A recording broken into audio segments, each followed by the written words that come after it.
This is the Everyday AI Show, the everyday podcast where we simplify AI and bring its power to your fingertips. Listen daily for practical advice to boost your career, business, and everyday life. This podcast is supported by Google. Hey everyone, David here, one of the product leads for Google Gemini. Check out VO3, our state-of-the-art AI video generation model, in the Gemini app, which lets you create high-quality, 8-second videos with native audio generation. Try it with the Google AI Pro plan or get the highest access with the Ultra plan. Sign up at gemini.google to get started and show us what you create.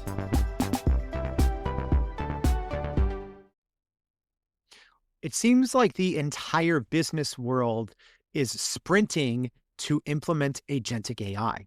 But what's crazy is there's no real playbook per se, right?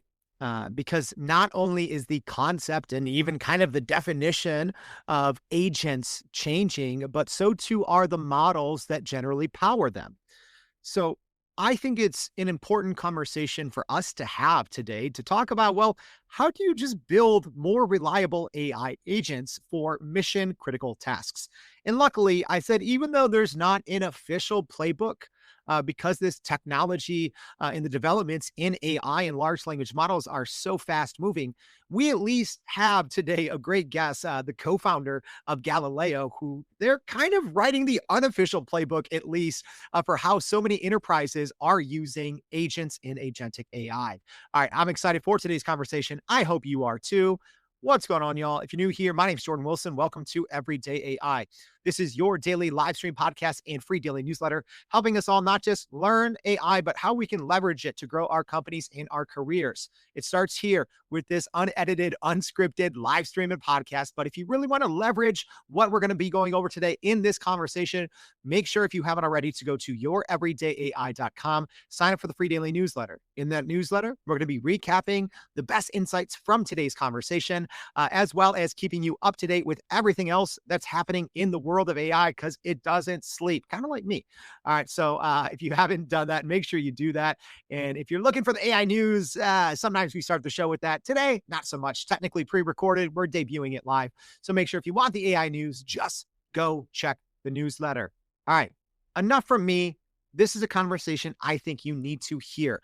All right, we're going to talk about a lot of things, but just where we're at with AI agents, where we're headed, how to increase trust and reliability. But luckily, you don't have to hear me ramble on about it. We have a great guest. I'm excited. So live stream audience, please help me welcome to the stage. There we got him. We have Yash Sheth, the co-founder and COO of Galileo.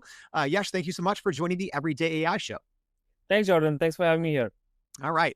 Can you explain to everyone, like, what is Galileo? What is it that you all do? Yeah. So at Galileo, we are building the reliability platform for agentic development. So basically, think of Galileo as the AI reliability platform for helping developers build, ship, and scale their agentic applications reliably. We started the company about 4 years ago. That's, a while before ChatGPT even came out, and that's because me and my co-founders actually realized, and we were working on LLMs back at Google, and we realized that it's going to be extremely hard for enterprises to adopt these models for mission critical tasks. And I love the topic that we have today, because we're finally here. We're here where AI is being adopted in the mainstream. We really want to see what is the extent of the ROI that we can deliver, we can extract from this exciting new technology. And large language models, are amazing at doing so many things. But when it comes to enterprise applications, these models, as we all know, may not have ever seen the data that we are working with, or the systems that we are trying to automate in our enterprise. And then as we can talk more, we would love to even shed some light on what we're seeing there, Jordan. But that's in a gist of what Galileo does. Yeah. And yeah, I do want to dive into a lot of aspects here, but I kind of maybe want to start at the end, and then we can work our way backwards. But ultimately, and I know it's not an easy answer, right? Because it's probably the $1 billion answer of 2025 when it comes to AI implementation. But how do companies build more reliable AI agents, right? It seems like no one quite knows. There's no official playbook per se. How do companies do this? What are the correct steps they should be taking? Yeah, and that's a great question because we're thinking about this all the time, Jordan. And I think this is really top of mind for everyone building agents today. I mean, for I think I'll start off with at least why we are doing that, just so that like at least everyone understands what's all the hype about agents, right? We all we're all seeing how ChatGPT, Gemini, and others can be actually super, and Claude as well, and can be super helpful in our day-to-day tasks, like can be great assistants, right? But you still have a human in the loop when it comes to really large scale tasks that are being done. And in order to see real ROI from LLMs, from AI, I think the big shift or the big excitement is all about can we automate a lot of things that we do today without even involving a human in the loop? And can these systems just leverage the true intelligence that they have to understand the right intent behind what a human is doing, talk to systems behind the scenes, and get actually end-to-end workflows done. And so that's why the world is so excited about building agents. And if I were to put it bluntly, today the world of software, like we talk about like having microservices and small software services that do specific things, even websites, right?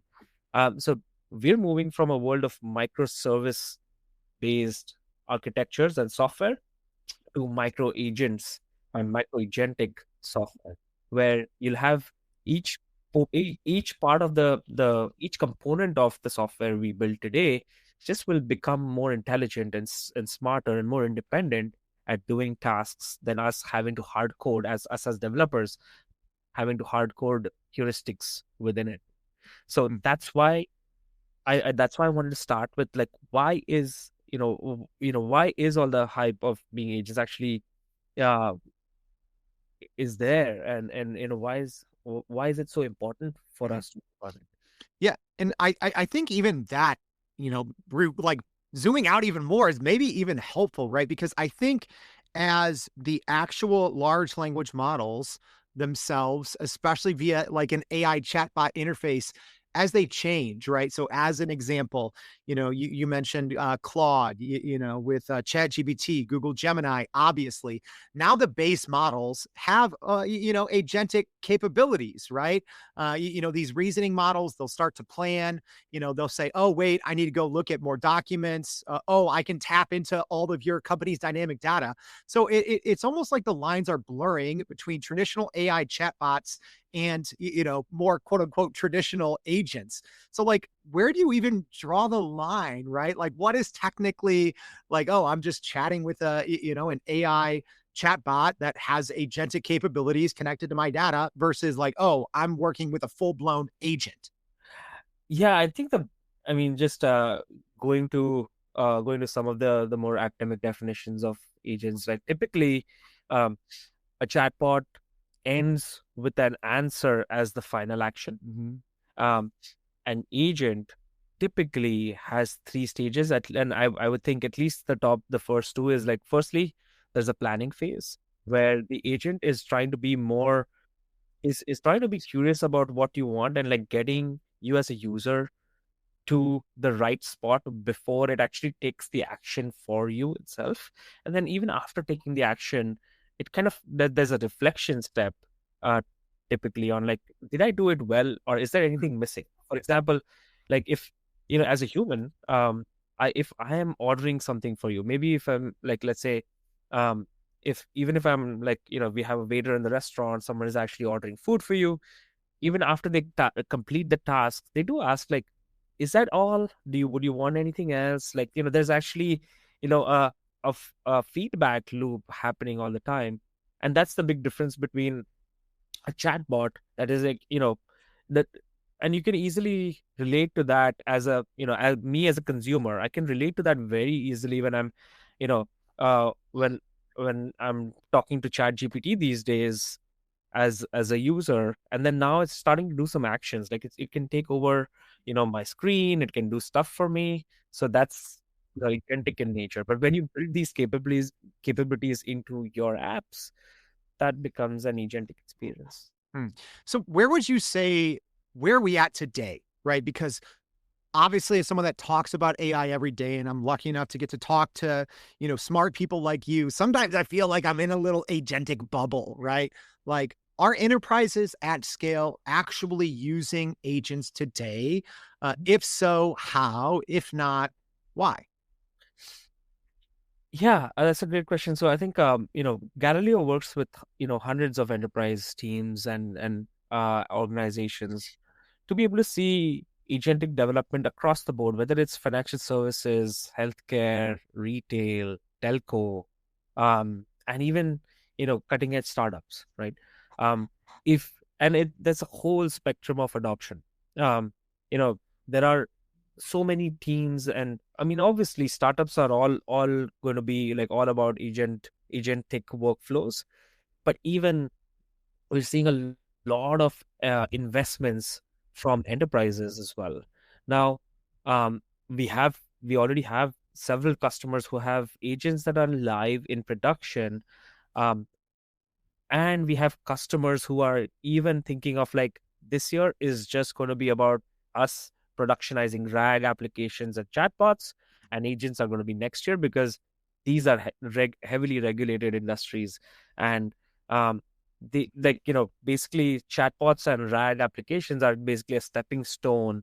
It's like the crawl, walk, run analogy, right? Like, they're still in the crawl phase, and next year with agents is going to be walk, and then multi-agents is going to be the true run, right?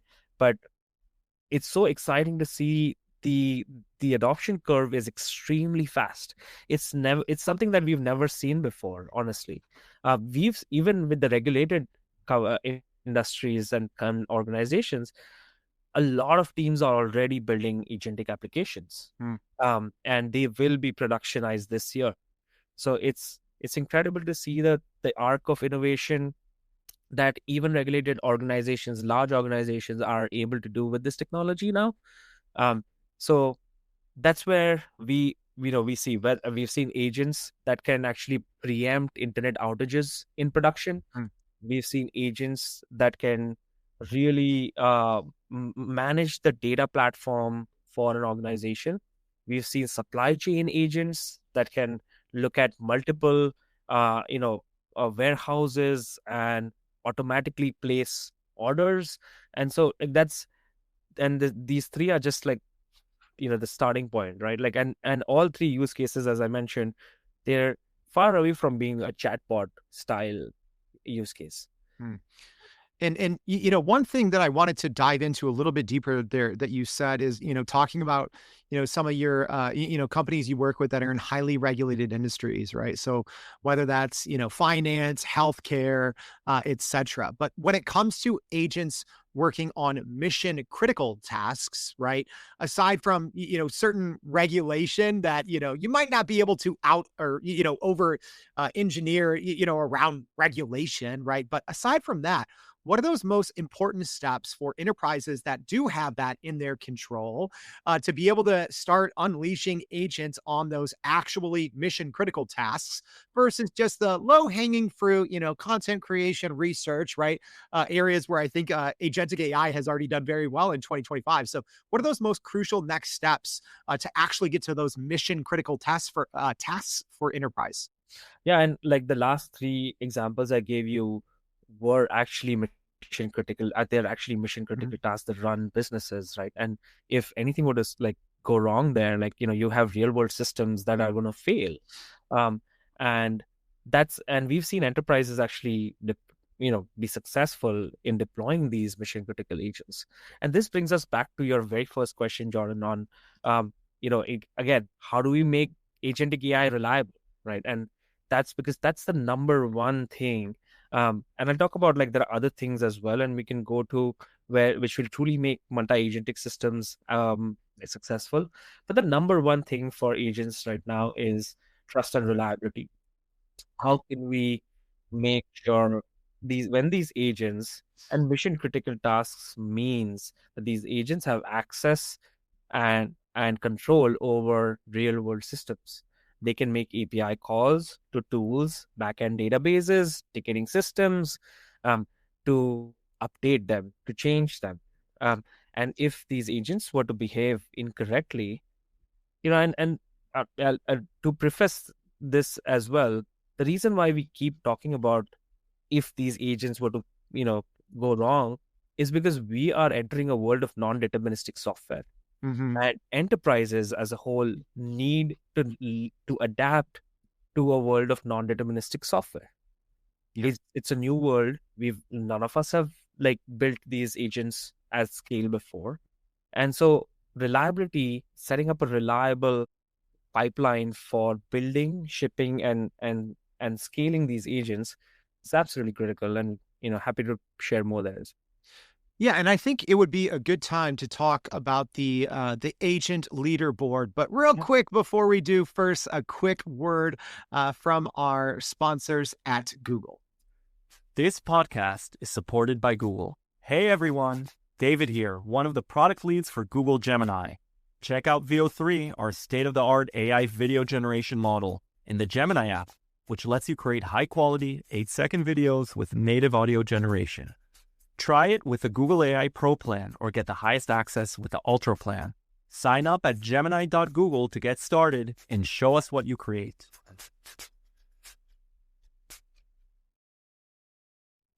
All right, let's dig in a little bit on this trust and reliability aspect, right? Because that, even if we're talking AI chatbots, right? Obviously, trust and reliability is still huge. But when we start talking about agents, it becomes even more paramount. So for our live stream audience, I'm sharing Galileo's agent leaderboard that's on a Hugging Face space here. But Yash, maybe if you could walk us through what is this agent leaderboard and what does it help people understand, at least when it comes to trust and reliability? Yeah. So before we walk through this, Jordan, I want to at least preface this by creating the understanding that reliability in agents come through a foundation of really test-driven development for these agents, and like having high-quality evals for an agent. And building agent evals is not just like evaluating an LLM. It's more about creating unit tests for an agent and an integration test for an agent, just like software engineering best practices. When we build these agents, like the eval tests that we are building, they're extremely catered towards the use case that you're building for. It includes the metrics that understand what the agent is doing and what is the expectation from the agent, and it includes a data set that is actually applicable to that use case. Now, once you start with that strong foundation, you can apply these eval tests and in real time as well, because in production your agents are going to be non-deterministic. So that these strong evals power really valuable observability. And then even using these strong eval tests, you can create strong guardrails that can prevent the outcomes at all. Like imagine if your agent started hallucinating, it started making the wrong tool calls, API calls, and if you can prevent it in under 300 milliseconds, that is super real time, then you have the end-to-end reliability pipeline in place. And what we're doing here with the agent leaderboard there is actually helping teams understand just how do we start evaluating LLMs and agents. And so with the agent leaderboard, our teams at Galileo, we've selected many models and actually applied them to several use cases.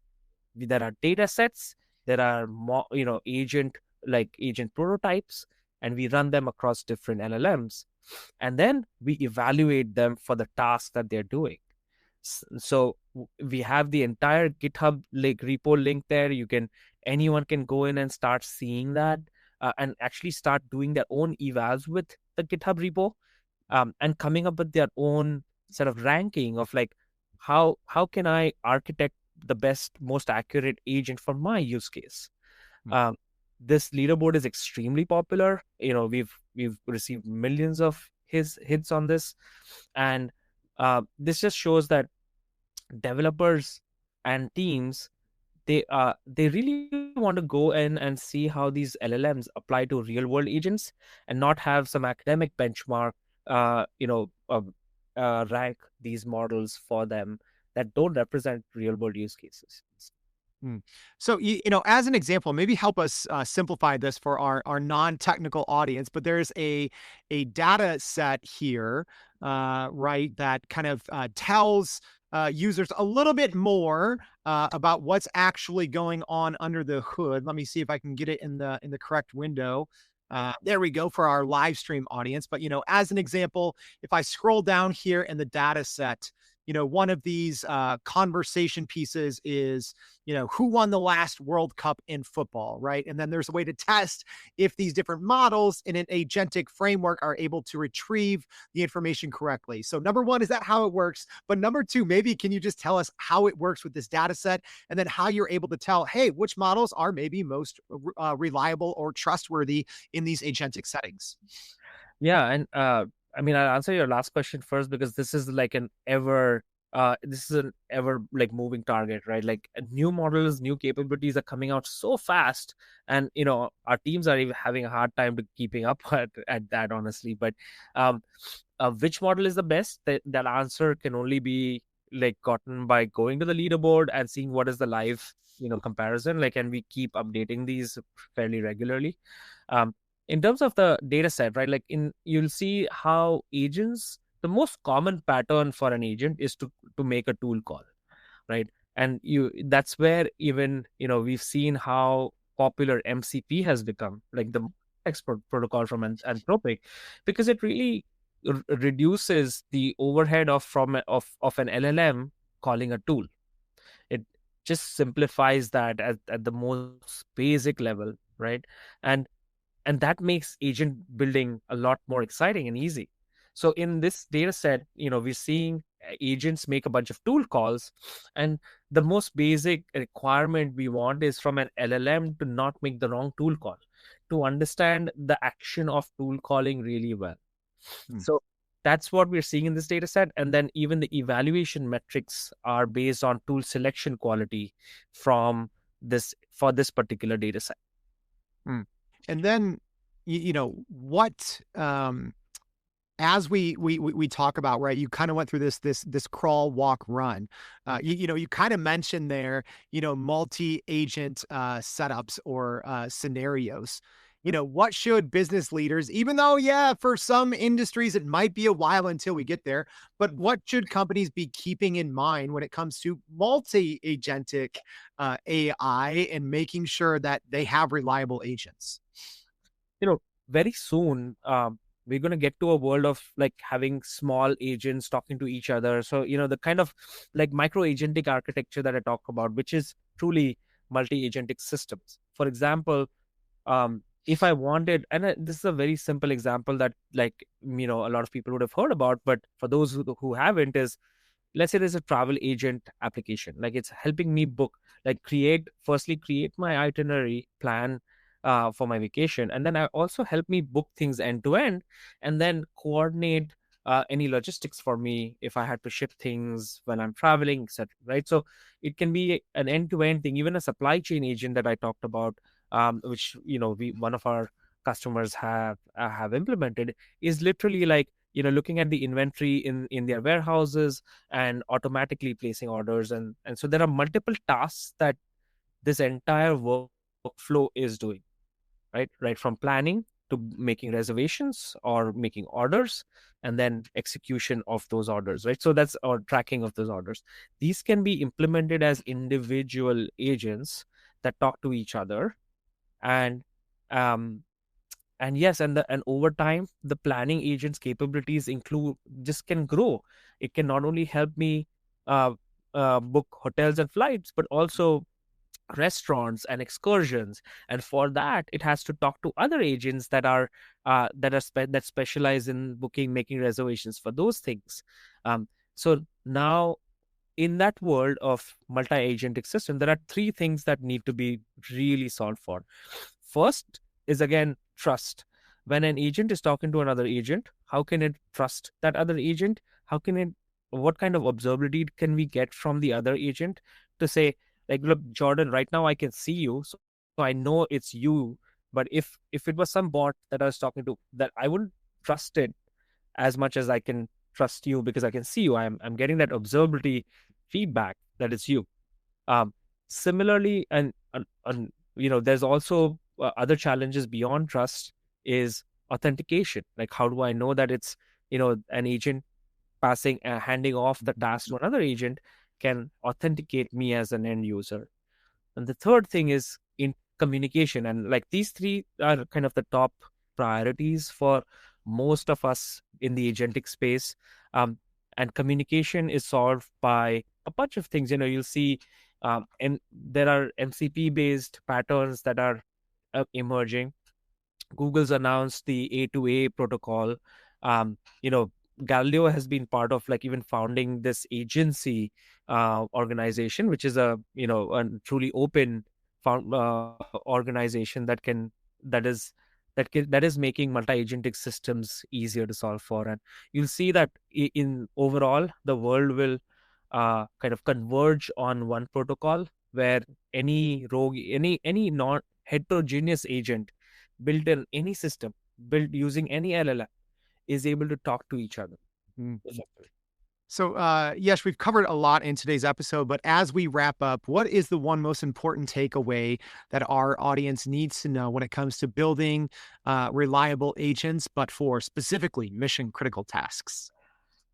Yeah, thanks, Jordan. I think the one thing, as we head towards a multi-agentic world, the one thing is that let's get our single agents to be more reliable now. It's very important. Even if you're not launching them in production, there is a whole stack, there is a whole playbook being created on how to build, how to launch, like, just the CI/CD aspect of things. How do we make them reliable in production? There's prevention, there is mitigation. How can we prevent bad outcomes from happening? How can we mitigate them? Because in a non-deterministic world of software, again, good evaluations followed by good, reliable preventions and mitigations is going to be absolutely critical to be successful in the world of non-deterministic software. All right. Some important information, not just for the future, but things you need to start doing today to prepare for the multi-agentic future of tomorrow. Yesh, thank you so much for your time on joining the Everyday AI Show. We really appreciate it. Pleasure being here, Jordan. Thank you. All right. And as a reminder, y'all, that was a lot. If you missed anything, don't worry. We're going to be sharing it in our newsletter, some resources that Yesh talked about, the AI agent leaderboard. It's all going to be in there. So if you haven't already, please sign up for our free daily newsletter at youreverydayai.com. So thank you for tuning in. Please join us tomorrow and every day for more Everyday AI. Thanks, y'all. This podcast is supported by Google. Hey, everyone. David here, one of the product leads for Google Gemini. If you dream it and describe it, VO3 in Gemini can help you bring it to life as a video. Now with incredible sound effects, background noise, and even dialogue. Try it with the Google AI Pro plan or get the highest access with the Ultra plan. Sign up at gemini.google to get started and show us what you create.